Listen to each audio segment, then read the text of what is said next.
ঢালিউডের অভিনেত্রী অপু বিশ্বাস ও শবনম বুবলির মধ্যে সম্পর্কটা যে খুব একটা ভালো নয় এটা তো সবাই জানেন। শাকিব খানকে কেন্দ্র করে অপু বিশ্বাস এবং বুবলির মধ্যে উত্তপ্ত বাক্যলাপ হয়েছে, ফলে এই দুই নায়িকার প্রকাশ্য মুখোমুখি হওয়ার সম্ভাবনা খুবই কম। তবে সিনেমার পর্দায় একই সময়ে হাজির হতে যাচ্ছেন এই দুই নায়িকা। আসছে ঈদ উল ফিতরে মুক্তি পেতে যাচ্ছেন নায়িকা অপু বিশ্বাস ও শবনম বুবলির দুটি ছবি। অপু অভিনীত রাজনীতি ছবিটি পরিচালনা করেছেন বুলবুল বিশ্বাস, আর বুবলি অভিনীত অহংকার পরিচালনা করেছেন শাহাদাত হোসেন লিটন। দুটি ছবিতেই নায়ক হিসেবে আছেন শাকিব খান।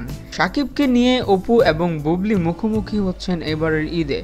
তবে কে দর্শক হৃদয় জয় করবেন সেটাই দেখার অপেক্ষা। অহংকার ছবির গল্প লিখেছেন আব্দুল্লাহ জহির বাবু। এই ছবির মাধ্যমে তৃতীয়বারের মতো শাকিবের নায়িকা হচ্ছেন শবনম বুবলি।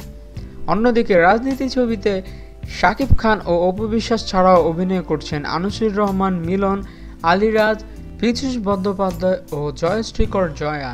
রাজনীতির মাধ্যমে দীর্ঘদিন পর পর্দায় ফিরছেন অপু বিশ্বাস। অন্যদিকে গত বছর শাকিব খানের নায়িকা হিসেবে ভালোই দর্শক টেনেছেন বুবলি। এবার দেখা যাবে শাকিবের নায়িকা হিসেবে কে সফল হবেন। আমাদের ভিডিও ভালো লেগে থাকলে অবশ্যই চ্যানেল সাবস্ক্রাইব করতে ভুলবেন না। ধন্যবাদ।